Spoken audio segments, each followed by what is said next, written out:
नमस्कार, हिंदी साधन चैनल में आप सभी का एक बार फिर से हार्दिक स्वागत है।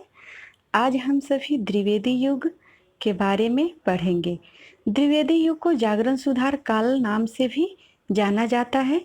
इसका समय सीमा है 1900 से 1918। अब हम देखेंगे द्विवेदी युग के बारे में क्या महत्वपूर्ण तथ्य है जो हमारी परीक्षा उपयोगी है। और इससे पहले मैं बता दूं कि आपने अभी तक अगर मेरे चैनल को सब्सक्राइब नहीं किया है तो प्लीज़ हमारे चैनल को सब्सक्राइब कर लें और वीडियो को ज़्यादा से ज़्यादा शेयर करें, लाइक ज़रूर करें। तो चले हम शुरू करते हैं। डॉक्टर नगेंद्र ने द्विवेदी काल को जागरण सुधार काल नाम से अभिहित किया और इसकी समय अवधि 1900 से 1918 ईस्वी तक माना। किसने? डॉक्टर नगेंद्र ने। डॉक्टर नगेंद्र का ही जागरण सुधार काल नाम दिया हुआ है और इन्होंने 1900 से 1918 ईस्वी तक द्विवेदी युग का समय सीमा माना है। आगे हम देखेंगे आचार्य रामचंद्र शुक्ल ने द्विवेदी युग को नई धारा द्वितीय उत्थान के अंतर्गत रखा तथा समयावधि इन्होंने सन 1893 से 1918 ईस्वी तक माना है। द्विवेदी मंडल काल क्रमानुसार कवियों का विवरण देखेंगे। द्विवेदी मंडल के प्रथम कवि हैं वे श्रीधर पाठक है। श्रीधर पाठक का जन्म 1859 ईस्वी और इनकी मृत्यु 1928 ईस्वी। खरी बोली के प्रथम स्वच्छंदवादी कवि के नाम से भी इन्हें जाना जाता है। श्रीधर पाठक ने ब्रजभाषा में मौलिक काव्य कश्मीर सुषमा की रचना सन 1904 ईस्वी में की थी। श्रीधर पाठक द्वारा अनुदित काव्य ग्रंथ निम्नांकित हैं। अब हम देखेंगे श्रीधर पाठक के द्वारा अनुदित काव्य ग्रंथ कौन कौन से हैं। यहाँ पे देखेंगे गौरीय और दार्शनिक, मूल रचना शेफर्ड एंड फिलासफर, मूल रचनाकार ग्रे, एकांतवासी योगी 1886, मूल रचना हर्मिट, मूल रचनाकार गोल्डस्मिथ, भाषा इसकी खरी बोली है। आपसे पूछा जा सकता है एकांतवासी योगी की रचना की भाषा क्या है, तो वो है खरी बोली और इसके रचनाकार जो है वे हैं श्रीधर पाठक। उजर ग्राम इसका समय है 1889 ईस्वी। डेजिटेड विलेज गोल्डस्मिथ, भाषा ब्रज भाषा, श्रांत पथिक ट्रेवलर गोल्डस्मिथ, खरी बोली। ऋतु संहार इनके मूल रचना ऋतु संहार, मूल रचनाकार जो है वो कालिदास है, इसकी भाषा जो है वो ब्रज है। श्रीधर पाठक की खरी बोली में मौलिक कृतियां निम्नांकित हैं। देखेंगे खरी बोली के इनके मौलिक कृतियां कौन कौन से हैं। बनाष्टक देहरादून, इस यहाँ पे समय भी दिया हुआ है। देहरादून का समय 1915 ईस्वी। भारत गीत 1928 ईस्वी। जगत सच्चाई सार, स्वर्गीय बीना, धन विजय, साधे अटन, गुणवंत हेमंत 1900 ईस्वी। श्रीधर पाठक द्वारा ब्रज भाषा में रचित मौलिक काव्य निम्न है। कश्मीर सुषमा 1904 ईस्वी। मनोविनोद 1982 ईस्वी। श्रीधर पाठक ने एकांत वासी योगी की रचना लावनी या ख्याल शैली में की है तथा श्रांत पथिक की रचना रोला छंद में की है। इसे आप याद रखेंगे। श्रीधर पाठक द्वारा खरी बोली में रचित प्रथम कविता गुणवंत हेमंत है तथा खरी बोली की प्रथम पुस्तक एकांतवासी योगी है। महावीर प्रसाद द्विवेदी 1864। अब हम जान रहे हैं महावीर प्रसाद द्विवेदी के बारे में। इनका जन्म जो हुआ था वो 1864 में हुआ था। इनकी मृत्यु हुई थी वो 1938 ईस्वी में रायबरेली के दौलतपुर गांव में हुआ था। आचार्य रामचंद्र शुक्ल ने लिखा है, हम पंडित महावीर प्रसाद द्विवेदी को पद रचना की एक प्रणाली के प्रवर्तक के रूप में पाते हैं। महावीर प्रसाद द्विवेदी ने गद्य और पद दोनों के लिए खरी बोली में सामान्य बोलचाल की भाषा को प्राथमिकता देने की वकालत की। महावीर प्रसाद द्विवेदी के अनुदित और मौलिक लगभग 80 ग्रंथ है। इनके प्रमुख काव्य संग्रह निम्नांकित है। पहला काव्य मंजूषा सुमन 1923 ईस्वी। कानकुब्ज अबला विलाप, देवी स्तुति शतक कान कुब्जावली व्रतम। महावीर प्रसाद द्विवेदी ने लिखा है, कविता का विषय मनोरंजन एवं उपदेशजनक होना चाहिए। यमुना के किनारे केली कौतूहल का अद्भुत वर्णन बहुत हो चुका। न परिकियाओं का प्रबंध लिखने की अब कोई आवश्यकता है, न स्वीकियाओं के गतागत की पहेली बुझाने की। चींटी से लेकर हाथी पर्यंत, भिक्षु से लेकर राजा पर्यंत मनुष्य, बिंदु से लेकर समुद्र पर्यंत जल, अनंत आकाश, अनंत पृथ्वी, अनंत पर्वत, सभी पर कविताएं हो सकती है। तो ये कथन जो है वो महावीर प्रसाद द्विवेदी जी का है। परीक्षाओं में इस प्रकार के पंक्तियाँ आ जाती है और पूछा जाता है कि इसके लिखने वाले कौन है या इसके रचयिता कौन है। आप इसे याद रखेंगे, महावीर प्रसाद द्विवेदी। महावीर प्रसाद द्विवेदी द्वारा रचित अनुदित काव्य निम्न है। अनुवाद देखेंगे और आधार ग्रंथ देखेंगे। विनय शतक भर्तहरि के वैराग शतक का दोहे में अनुवाद है। विहार वाटिका जयदेव के गीत गोविंद का संक्षिप्त अनुवाद है। स्नेहमाला भर्तहरि के श्रृंगार शतक का दोहों में अनुवाद है। गंगा लहरी पंडितराज जगन्नाथ की गंगा लहरी का सौयों में अनुवाद है। ऋतु तरंगिनी कालिदास के ऋतु संहार का छाया अनुवाद। महावीर प्रसाद द्विवेदी की प्रसिद्ध कविता सर्ग नरक ठिकाना नहीं है। अब हम अगले कवि जो हैं वे हैं अयोध्या सिंह उपाध्याय हरिऔध। इनका जन्म 1865, मृत्यु 1947 ईस्वी। डॉक्टर गणपति चंद्र गुप्त ने आधुनिक काल का सूरदास इन्हें कहा है। किसे? अयोध्या सिंह उपाध्याय हरिऔध को। हरिऔध ने 3 प्रबंध काव्य लिखे जो निम्न है।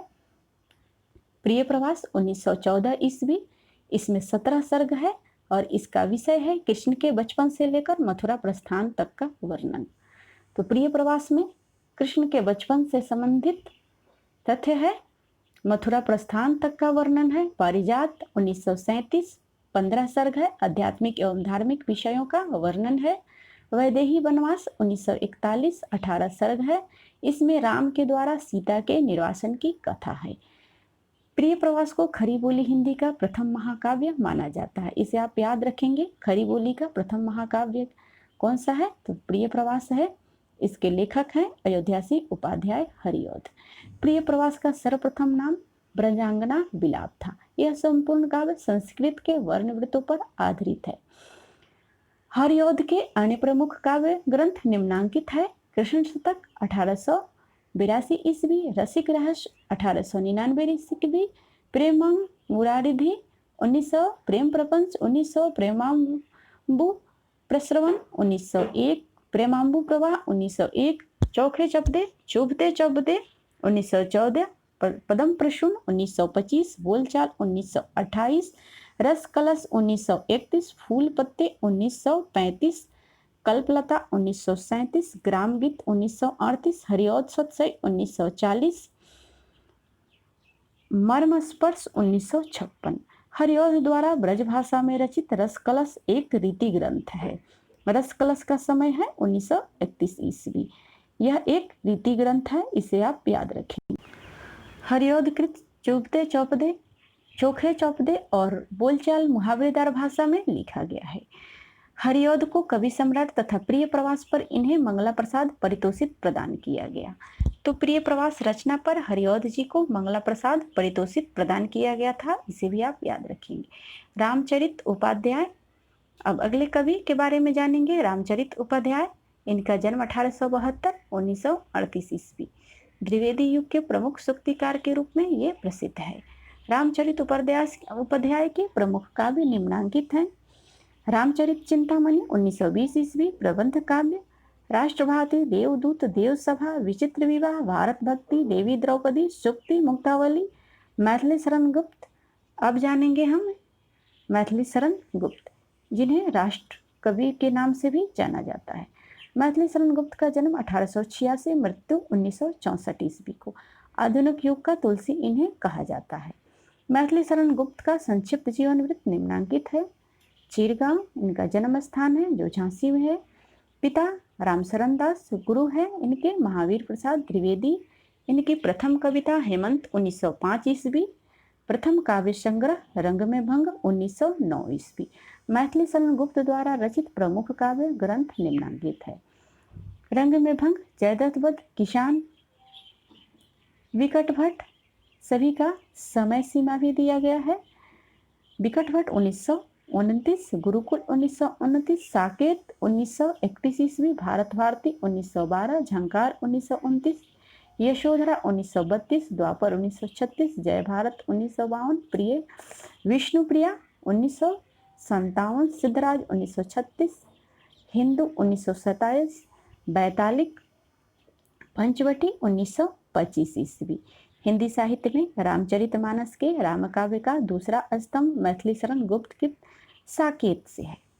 मैथिली शरण गुप्त को साकेत रचना की मूल प्रेरणा सन 1908 ईस्वी में सरस्वती पत्रिका में महावीर प्रसाद द्विवेदी के लेख कवियों की उर्मिला विषयक उदासीनता से मिली।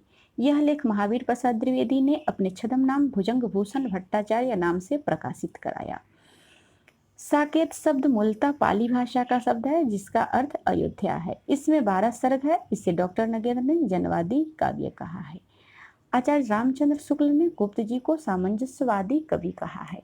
मैथिली शरण गुप्त को भारत भारती रचना की मूल प्रेरणा मुशद्दे हाली तथा ब्रजमोहन दातात्रेय कफीकृत भारत दर्पण पुस्तक से प्राप्त हुई। मैथिली शरण गुप्त ने स्वयं को कौटुंबिक कवि मात्र कहा है। तो किस कवि ने अपने को कौटुंबिक कवि मात्र कहा है? तो वे है मैथिली शरण गुप्त। इन्हें भारत भारती लिखने पर महात्मा गांधी ने राष्ट्रकवि की उपाधि दी थी। तो राष्ट्रकवि की उपाधि किस कवि को मिली है? मैथिली शरण गुप्त को। और किसने दी है? तो महात्मा गांधी ने इन्हें राष्ट्रकवि की उपाधि दी है इनकी रचना भारत भारती पर। आगे देखेंगे मैथिली शरण गुप्त द्वारा अनुदित काव्य निम्नांकित है। पलासी का युद्ध, मेघनाथ वध, वृत्त संहार।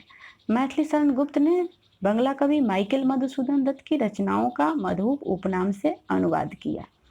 गुप्त जी ने मक्ष की पुत्री जैनी पर जैनी नामक काव्य लिखा है।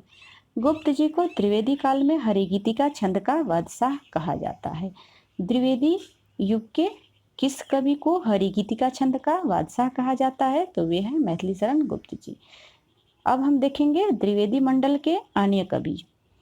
अन्य कवियों में गिरधर शर्मा नवरत्न, 1881 ईस्वी इनका जन्म है। 1961 ईस्वी में इनकी मृत्यु हुई। जन्म स्थान झालरापाटन। रचनाएं हैं मातृवंदना, मौलिक कृति। लोचन प्रसाद पांडे, 1886, मृत्यु है 1959, बालापुर मध्य प्रदेश। इनकी रचनाएं हैं प्रवासी मेवार गाथा, महानदी, पद्म पुष्पांजलि, मृगी दुखलोचनी। गिरधर शर्मा ने गोल्ड स्मिथ कृत हरमिट का संस्कृत श्लोकों में अनुवाद किया। सन 1928 में गिरधर शर्मा ने माघ के शिशुपाल वध के 2 सर्गों का हिंदी माघ नाम से अनुवाद किया।